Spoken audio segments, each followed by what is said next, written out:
Write your goals down, regardless if you think you're going to achieve them or not in the time span that you have. Write them down. In the past 2 months, I went from having 1,300 followers on Instagram to almost at 11,000 followers. And for the month of April, I think I started on Instagram at 3,700.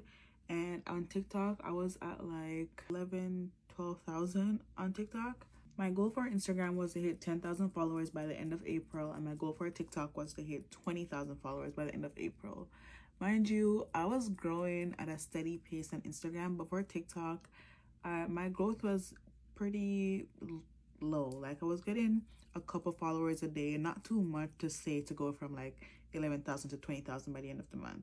So just being realistic, the way I was growing wasn't going to add up to the goals that I had written down for that month. So April was about to end. I had like 2 days left in April and I was at like almost 8,000 followers. So I was like, okay, maybe like mid-May, I'm going to hit my 10,000 goal.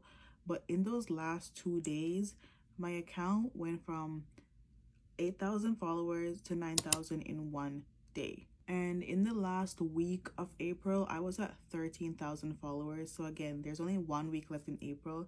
And I went from 13,000 followers to 19,000 followers in the last week of April. And I'm not saying this to brag about the numbers. I'm saying this to say, write your goals down, regardless if you think you're going to achieve them or not in the time span that you have. Write them down. Because even though I didn't achieve the goals at the end of April, I got to them at the beginning of May, which counts for me. And the way I jumped from 13,000 to 19,000 followers in the last week of April, it's like God just gave me a push towards the goals that I wrote down. Same thing with my Instagram. I was at like high 7,000s, and I went from that to 9,000 at the end of April. But the point I'm trying to make is, write the goals down. Like, you never know what's possible. When I was writing those goals down, I don't know how I was gonna hit them, but I just knew that's what I wanted. Nothing is too big or too far for you to reach.